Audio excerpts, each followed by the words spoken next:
اس میں اللہ رب العزت نے اپنی اطاعت کا ذکر فرمایا ہے،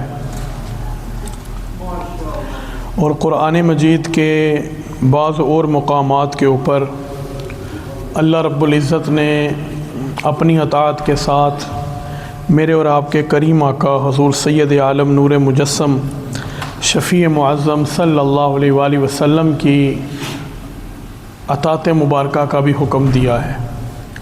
بلکہ قرآن مجید میں جتنے بھی مقامات ہیں، اگر ان کو دیکھا جائے تو یہ بات پتہ چلتی ہے کہ جہاں جہاں رب ذوالجلال نے اپنی اطاعت کا حکم دیا ہے، وہیں پہ ساتھ ساتھ رب ذوالجلال نے اپنے محبوب کی اطاعت کا بھی حکم دیا ہے۔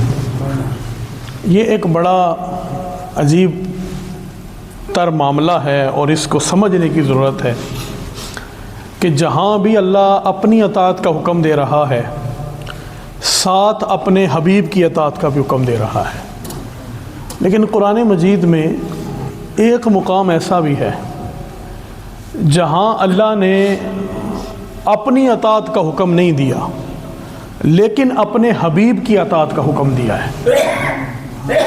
اب قاعدہ یہ ہے، کلیہ یہ ہے قبلہ حاجی صاحب، کہ قاعدہ کلیہ تو یہ ہے کہ اگر اللہ نے اپنا حکم دیا ہے تو ساتھ رسول کا دیا ہے، یہ تو سمجھ میں آتا ہے، کیونکہ اللہ بڑا ہے، رسول مخلوق ہیں، اس کے پیدا کردہ ہیں، ساری کرم نوازشات رحمتیں برکتیں اس کے سبب سے، اس کے توسل سے، اس کے وسیلے سے ہیں۔ تو چاہیے تو یہ تھا کہ کسی مقام پر اللہ اپنا ذکر کر دیتا، اطاعت کا اور محبوب کا رہنے دیتا، لیکن اللہ نے محبوب کا ذکر کر لیا اور اپنا رہنے دیا۔ تو گویا ایسا کیوں کیا؟ تو اس لیے کیا کہ گویا اللہ یہ بات ہمیں بتانا چاہتا ہے، اور ہمارے فہم میں، ادراک میں اس بات کو اتروانا چاہتا ہے کہ لوگوں یہ بات یاد رکھ لینا، میں تو رب ہوں، میں تو بڑا ہوں، اگر تم صرف میری اطاعت میں لگ جاؤ گے اور قرآن کو ہی، کیونکہ ایسے لوگ بھی آنے تھے، وہ تو قرآن کو لے کر ہو سکتا کہتے دیکھیں جی ہم تو اس لیے رسول کی اطاعت نہیں کرتے کیونکہ اللہ قرآن میں کہہ رہا ہے کہ اطاعت میری ہے، اگر وہاں پہ رسول کی اطاعت ہے تو ایک آیت میں یہ بھی تو کہا ہے کہ میری اطاعت ہے، تو گویا ہم اللہ کی اطاعت کر رہے ہیں، رسول کی نہیں کر رہے، تو گویا ایک حکم پہ تو قرآن کے عمل کر رہے ہیں۔ اللہ اس بات کو جانتا تھا، اس لیے رب ذوالجلال نے کیا کیا، ہر مقام پر اپنے ساتھ اپنے محبوب کی اطاعت کا ذکر کیا، لیکن ایک مقام پر اپنی اطاعت کا ذکر نہیں کیا، لیکن اپنے محبوب کی اطاعت کا ذکر کیا، کیونکہ قاعدہ یہ ہے، کلیہ یہ ہے کہ جب لوگ کسی بڑے تک رسائی حاصل کر لیتے ہیں تو پھر ہوتا کیا ہے، چھوٹوں کو چھوڑ دیتے ہیں۔ جب اعلیٰ تک پہنچ جاتے ہیں تو اس اعلیٰ سے جو چھوٹا ہوتا ہے اس کو چھوڑ دیتے ہیں۔ اللہ نے رسول کی اطاعت کا حکم دے کر اکیلا یہ بات گویا بتلا دی کہ لوگوں اس میں کوئی شک نہیں، بڑا رب ذوالجلال ہے، لیکن محمد کے بغیر رب ذوالجلال بھی نہیں مل سکتا۔ اس پہ پہلے اس کے پاس آؤ گے پھر رب ذوالجلال کو پالو گے۔ اس لیے اللہ نے ایک آیت ایسی ہے کہ جس میں اپنا ذکر نہیں کیا اطاعت کا، لیکن اپنے محبوب کی اطاعت کا ذکر جو ہے اس کے اندر کر دیا، اور کہا من یطع الرسول فقد اطاع اللہ، کہ جس نے رسول کی اطاعت کی۔ اچھا پھر یہ بھی ایک معاملہ، بڑا سوال حل ہو گیا کہ اگر کوئی بندہ اللہ کے رسول کی اطاعت کرتا ہے تو کیا کل کو یہ بات تو نہیں ہم سے پوچھی جائے گی کہ تو نے صرف رسول کی اطاعت کی یا تو رب کی اطاعت کر کے ہی نہیں آیا؟ کیونکہ یہ بات یاد رکھیں، اطاعت کے لیے جسم کا ہونا لازمی ہے۔ اگر جسم نہیں ہوگا، کوئی جان نہیں ہوگی، کوئی نفس نہیں ہوگا جس کو دیکھ کر اس کے، اصل میں اطاعت کیا ہے؟ پیچھے چلنا، پیچھے پیچھے چلنا، کسی کے راستے پر، جس راستے پر وہ چل رہا اس راستے پر چلنا۔ تو اس راستے پر تب ہی چلیں گے نا کہ جب کوئی چلنے والا سامنے موجود ہو، جب کوئی نظر آنے والا ہو کہ یہ چل رہا ہے تو ہم نے اس کے پیچھے جانا ہے۔ اور اللہ قرآن میں کہتا ہے کہ میری اطاعت کرو۔ اور ویسے بھی مولا، سوال پیدا ہو سکتا ہے مولا تو جسم سے پاک، تو تو چلنے سے پاک، تو تو کھانے سے پاک، تو تو پینے سے پاک۔ دیکھیں نا، جس کی اطاعت کریں گے، جیسے وہ چلتا ہے پھر ویسے چلنا بھی پڑے گا، جیسے وہ کھاتا ہے ویسے کھانا بھی پڑے گا، جیسے وہ سوتا ہے ویسے سونا بھی پڑے گا، جیسے وہ اٹھتا ہے ویسے اٹھنا بھی پڑے گا، جیسے اس کی زندگی کے معمولات ہیں ویسے معمولات بھی آپ کو جو ہے وہ اپنانے پڑیں گے، جیسے وہ اس دنیا میں وقت گزار رہا ہے آپ کو بھی گزارنا پڑے گا، پھر ہی اس کی اطاعت ہوگی، پھر ہی ہوگا کہ ہم اس کے پیچھے چل رہے ہیں۔ مولا تو تو کھانے سے پاک، تو تو پینے سے پاک، تو تو سونے سے پاک، سنتم ولا نوم، تجھے تو اونگ بھی نہیں آتی، تو تو سونے سے بھی پاک، تھکنے سے پاک، تو یا الہی تو تو ہر شے سے پاک ہے، تو پھر تیرے پیچھے کیسے چلے؟ تو تو نظر آنے سے بھی آنکھوں کو نظر نہیں آ سکتا، تو پھر تیرے پیچھے کیسے چلے؟ تو پھر یہ عقدہ اسی آیت سے کھلتا ہے۔ ہم کہاں کہتے ہیں کہ تم ہمارے پیچھے چلو، ہم تو کہہ رہے ہیں میں یطیع الرسول، تم محمد کے پیچھے چلو۔ ہم تصور یہ کر رہے ہیں گے کہ تم رب ذوالجلال کے پیچھے چل رہے ہو، تم محمد کیسا کھاؤ گے، تم محمد جیسا پیو گے، تم ان جیسا اٹھو گے، ان جیسا جاگو گے، ان جیسا چلو گے، ان جیسی اداؤں کو اپناؤ گے، تو ہم یہ تصور کر لیں گے کہ تم رب ذوالجلال کے پیچھے پیچھے چل رہے ہو۔ تو اس لیے فرمایا کہ رب کی اطاعت کیا ہے؟ وہی رسول کی اطاعت ہے، اور فرمایا کہ رب کی بھی اطاعت کرو رسول، اور ایک مقام پہ تو یہ فرما دیا کہ صرف اطاعت کرو سورۃ نساء کے اندر، تو کس کی کرو؟ رسول کی کرو۔ فقد اطاع اللہ، تو گویا ہم یہ کنسیڈر کر لیں گے کہ تم صرف رسول کی اطاعت میں نہیں آئے، تم صرف رسول کے پیچھے نہیں چلے، بلکہ تم رب ذوالجلال کے پیچھے بھی چلتے رہے۔ تو اتنی اہم جو ہے یہ معاملہ ہے رسول کریم کی اطاعت کا۔ اسی لیے تو اور بھی بہت سارے مقامات ہیں قرآن مجید کے اندر بھی، جیسے ایک جگہ پہ فرمایا، بڑی مشہور آیت مبارکہ ہے، لَقَدْ كَانَ لَكُمْ فِي رَسُولِ اللَّهِ أُسْوَةٌ حَسَنَةٌ۔ یہاں پر بھی کہا کہ تو آپ لوگوں کے لیے، البتہ تحقیق تمہارے لیے، جو اسوہ حسنہ ہے، جو پیچھے چلنے کی ذات ہے، کہ جس کے پیچھے چلنا ہے، جو تمہارے لیے رول ماڈل ہے، وہ رسول اللہ صلی اللہ علیہ وسلم کی ذات بابرکات ہے۔ تو اس لیے اتنی اہمیت دے دی، اور اتنا یہ اہم مسئلہ ہے۔ اس لیے تو نبی کریم صلی اللہ علیہ وسلم کی بارگاہ میں ایک مرتبہ ایسا ہوا نا، کچھ فرشتے حاضر ہوئے۔ جب فرشتے آئے حضور کی بارگاہ میں، تو ان میں سے ایک فرشتے نے فرشتوں سے کہا کہ یہ تو سو رہے ہیں، انہو نائم، یہ تو سو رہے ہیں۔ تو پھر دوسرا فرشتہ بولا، اس نے کہا کہ یہ سو رہے ہوتے ہیں لیکن ان کا دل جاگ رہا ہوتا ہے، کیونکہ ان کا سونا عام سونے جیسا نہیں ہے۔ جیسے ہمارا سونا ہوتا ہے، سو گئے تو ہوش ہی اڑ گئے، پاس کوئی گولیاں بھی چلاتا رہے، بعض لوگ اتنی گہری نیند سوتے ہیں کہ ان کو پتہ ہی نہیں چلتا، جتنا مرضی شور کرتے رہو۔ لیکن یہ رسول اللہ کا سونا ہے، یہ ایسا ہے کہ حضور سو رہے ہیں لیکن مصطفیٰ کریم کا جو دل ہے فرمایا وہ جاگ رہا ہے۔ اسی کے اندر آگے چلتے جائیں، بڑی لمبی حدیث ہے، اسی حدیث کے اندر آگے فرمایا کہ ان کی عظمت کا حال یہ ہے کہ جو بندہ ان کی اطاعت کرے گا گویا وہ ایسے ہے کہ وہ اللہ کی اطاعت کر رہا ہے، اور جو بندہ ان کی نافرمانی کرے گا گویا وہ ایسے ہے کہ وہ رب ذوالجلال کی نافرمانی کر رہا ہے۔ کہ اس قدر یہ اہم معاملہ، اور خود پھر کریم آقا نے بھی فرمایا نا، حضور نے فرمایا کہ جس نے میری اطاعت کی اس نے اللہ کی اطاعت کی، اور جس نے میری نافرمانی کی اس نے اللہ کی نافرمانی کی۔ اور ایک جگہ تو اب یہ مجھے اور آپ کو، ہم سب کو مل کے دیکھنا ہے کہ ہم نے رسول کا راستہ پکڑا ہے کہ اس کو چھوڑ دیا ہے، کیونکہ جھوٹ بولنا یہ رسول کا راستہ نہیں ہے، وعدہ خلافی کرنا یہ کریم آقا کا راستہ نہیں ہے، سود کھانا یہ رسول اللہ کا راستہ نہیں ہے، حرام کھانا کھلانا کمانا یہ رسول اللہ کا راستہ نہیں ہے، دوسروں کے لیے برا چاہنا یہ رسول اللہ کا راستہ نہیں ہے، حسد کو دل میں رکھنا یہ رسول کریم کا راستہ نہیں ہے، اپنے دل میں دوسرے مومنوں کا بغض پالنا یہ رسول کا راستہ نہیں ہے، اپنے بہن اور بھائیوں کے حصے کھا جانا یہ رسول کا راستہ نہیں ہے۔ رسول کا راستہ کیا ہے کوئی بھی ملتا ہے اس سے محبت کے ساتھ ملنا ہے. دوسرے مسلمان کا بغض سے اپنے دل کو خالی کرنا ہے. سود سے توبہ کرنی ہے, حلال نہیں بلکہ حرام کمانا ہے. یعنی کہ ہر وہ کام جس کا رسول کریم نے حکم دیا ہے, در حقیقت وہ کرنا وہی رسول کا راستہ ہے, اور رسول کے حکم کی حکم عدولی کرنا یہ رسول کی مخالفت ہے. اور اسی کو قرآن نے بیان کیا, وما آتاکم الرسول فخذوا وما نہاکم عنہ فانتہوا. کہ قرآن دیکھیں, اور یہ پھر قرآن کریم آقا صلی اللہ علیہ وسلم کی جو پاور ہے, جو اللہ نے انہیں طاقت ہے, جو تصرف پاس طاقت ہے, جو تصرفات ہیں, یہ اس کے اوپر بھی یہ آیت دلالت کرتی ہے. یہ جو آیت مبارکہ میں نے بھی تلاوت کی ہے, یہ جو لوگ کہتے ہیں نا نہیں جی بس اللہ ہی کافی ہے, اور رسول اللہ صلی اللہ علیہ وسلم کی اب بس ٹھیک ہے, وہ دنیا میں آئے, انہوں نے اپنا پیغام دیا, اب چلے گئے, بس اب معاملہ ختم ہو گیا, اب اللہ ہی کافی ہے. یہ جملہ درست نہیں ہے, قطعاً یہ درست نہیں ہے. کیونکہ اگر اللہ ہی کافی ہوتا اور رسول اللہ کی جو نبوت ہے وہ حضور کی زندگی تک ہی پیغام رہتا, تو پھر قیامت تک کلمہ مصطفیٰ کا کیسے چلنا تھا؟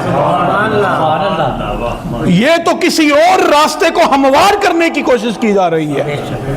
میں اشارتاً بات کر دیتا ہوں, یہ تو کسی اور بندے کی جو ہے سہولت کاری کی جا رہی ہے, یہ کہہ کر کے رسول ختم ہو گیا. گویا جب پہلے کیا ہوتا تھا, جب رسول ختم ہو جاتے تھے, ان کی شریعت, ان کا پیغام, تو اس کے اوپر تو دوسرا رسول آتا تھا.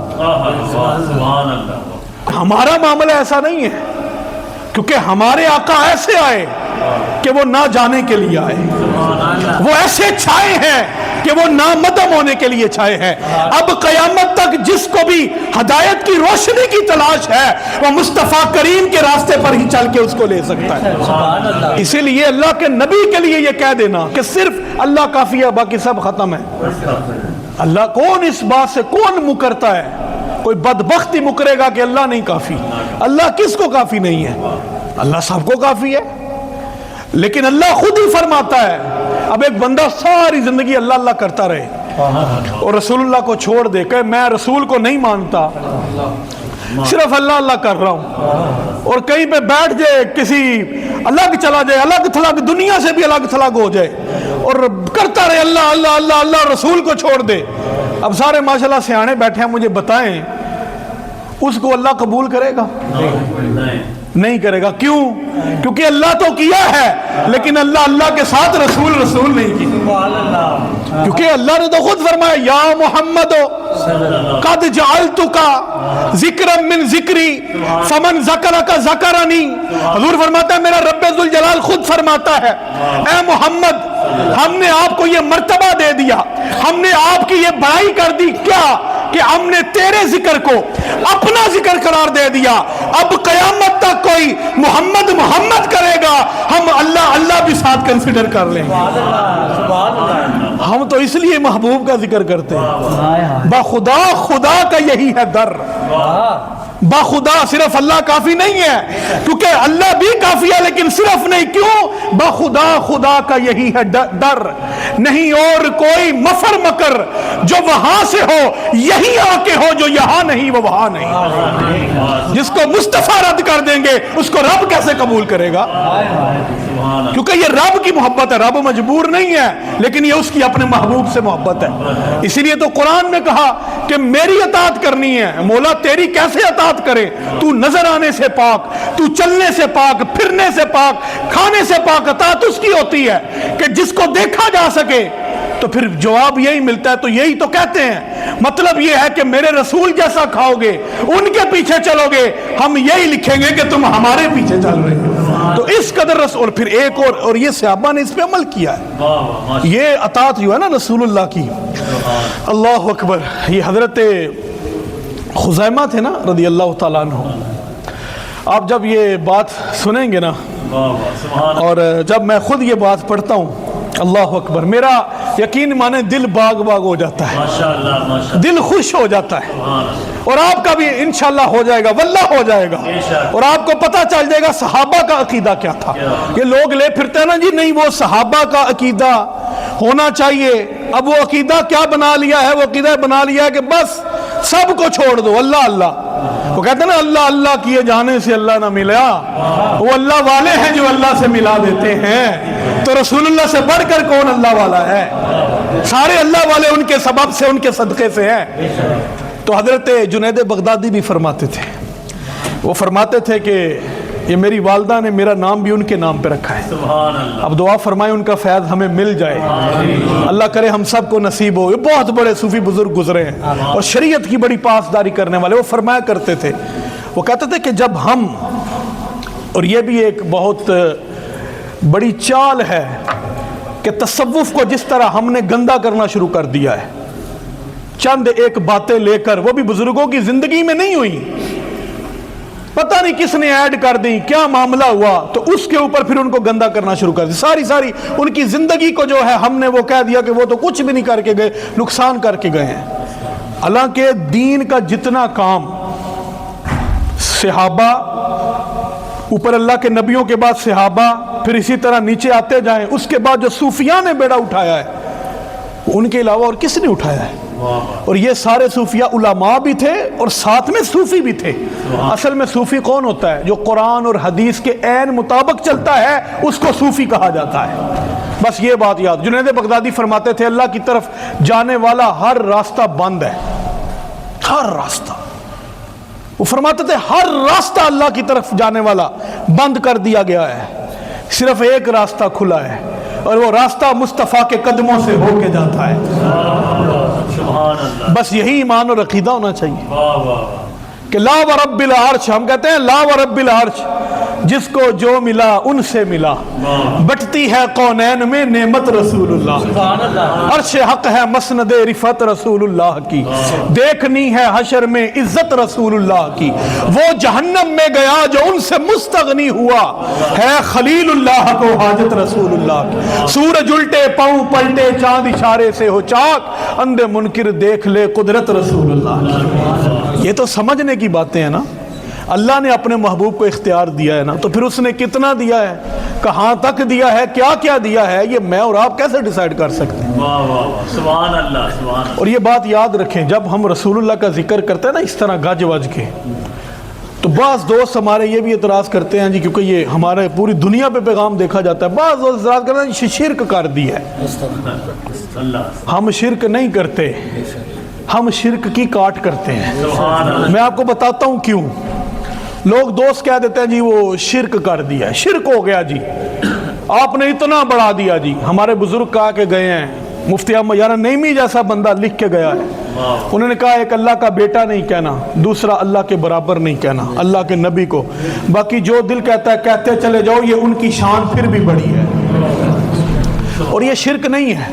یہ جو اہل ہمارے یہاں پہ سارے صاحب شعور بیٹھے ہیں دوست، وہ ذرا غور کیجئے گا، رسول کریم صلی اللہ علیہ وسلم نے اپنی انگلی کا اشارہ کیا،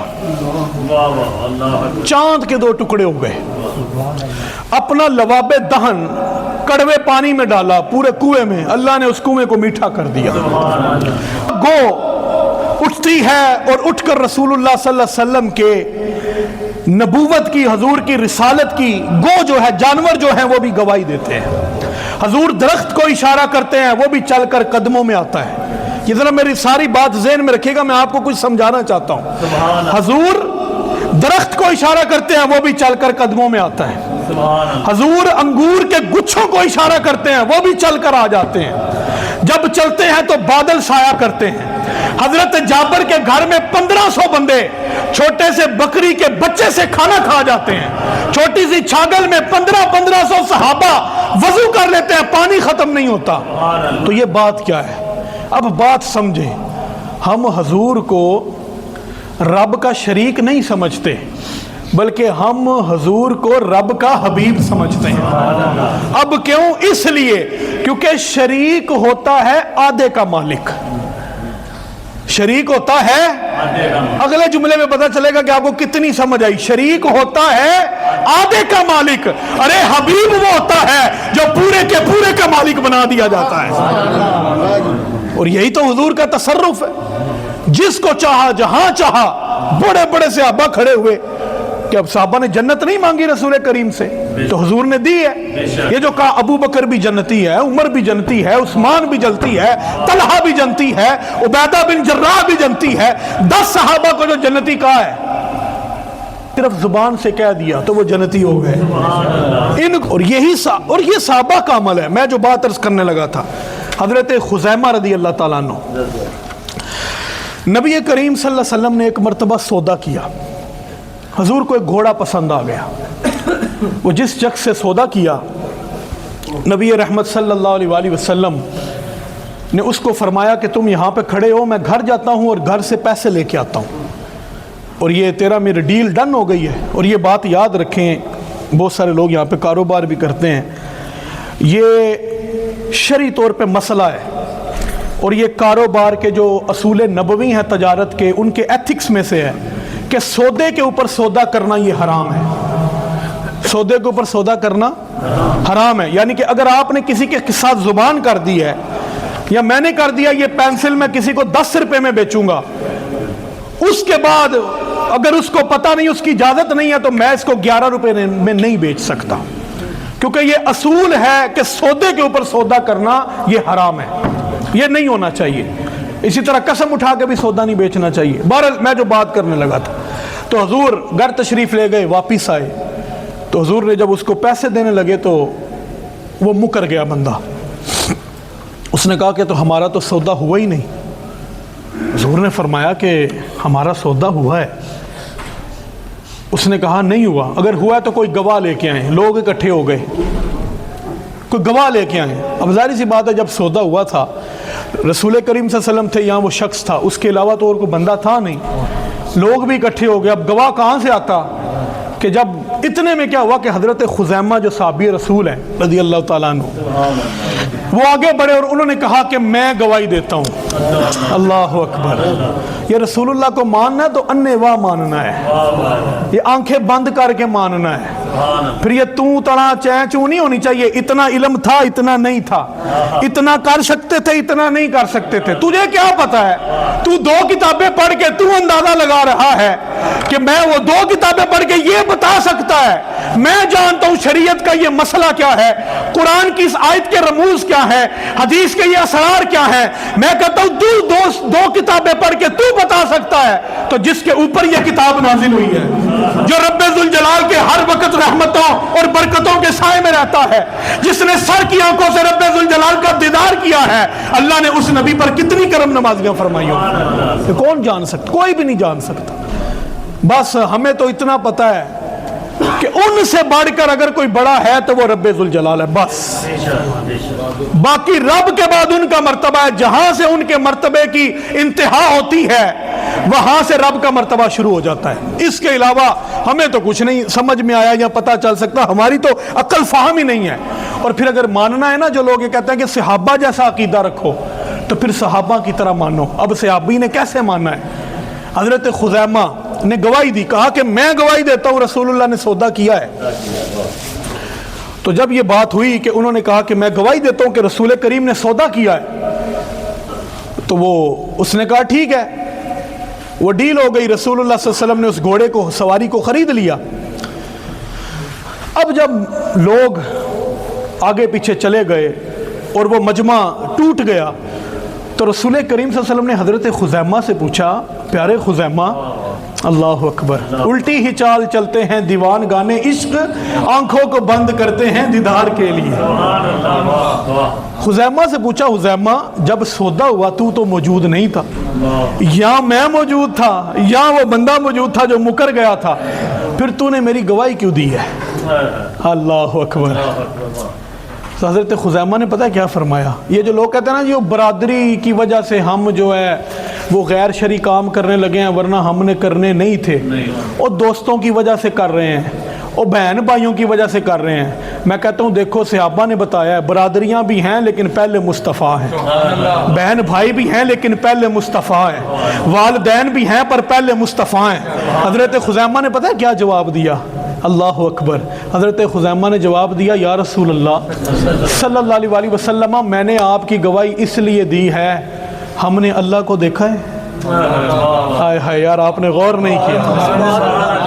ہم نے فرشتوں کو دیکھا ہے، ہم نے جنت کو دیکھا ہے، ہم نے دوزخ کو دیکھا ہے، ہم نے آسمانی کتابوں کو اترتے دیکھا ہے، ہم نے آدم، موسیٰ، عیسیٰ، نوح، یحییٰ، الیاس، یونس، یوسف، ہارون، جتنی اللہ کے نبی ہیں ہم نے دیکھا ہے۔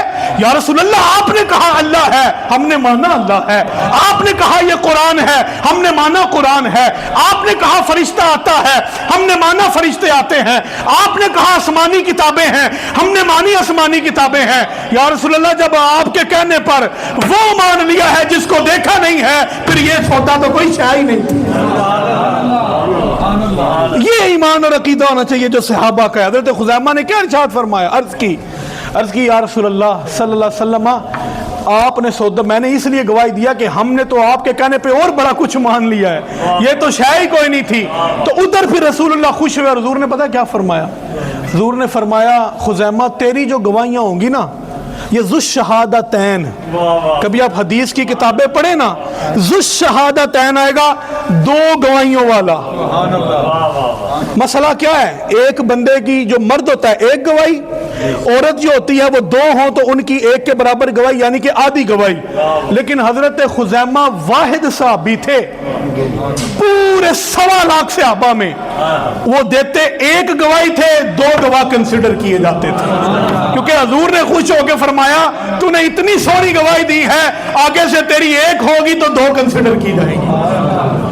اور پھر یہ معاملہ ہوا بھی حضرت ابوبکر کے دور میں جب قرآن کو جمع کیا گیا نا، قرآن کی تدوین کا معاملہ شروع ہوا، تو اس میں حضرت ابوبکر نے یہ شرط رکھی تھی کہ لوگ 2 گواہ لے کے آئیں گے ایک آیت کے اوپر، جو شرائط طے ہوئی کہ کس طرح ہم نے قرآن کی کلیکشن کرنی ہے، اس کو جمع تدوین جو ہے کس طرح اس کو جو ہے کمپائن کرنا ہے۔ تو اس وقت جب حضرت خزیمہ آئے نا، تو حضرت ابوبکر نے کہا، اور انہوں نے آ کے بتایا یہ ایسے ہے، تو حضرت ابوبکر نے گواہی قبول کی۔ تو دوسرے صحابہ نے کہا کہ یہ کلے آئے ہیں، یہ تو اکیلے ہیں۔ تو حضرت ابوبکر نے کہا کہ تم نے میرے رسول کا وہ فرمان نہیں سنا، یہ ایک بھی ہوگا تو 2 کے برابر ہو جایا کرے گا۔ تو اس لیے دوستو جو رسول کی اطاعت ہے وہ اس طرح کرنی ہے جس طرح رسول اللہ کے صحابہ نے کی ہے، جس طرح مصطفیٰ کریم کے ماننے والوں نے کی ہے۔ تو تب تک ہم کامل مومن نہیں ہو سکتے۔ قرآن بھی کہتا ہے جب تک ہم رسول کریم صلی اللہ علیہ وسلم کے راستے پر، حضور کے اسوہ حسنہ پر نہ چل سکیں۔ اللہ سے دعا ہے کہ جو کچھ میں نے کہا آپ نے سنا، اللہ عمل کی توفیق عطا فرمائے۔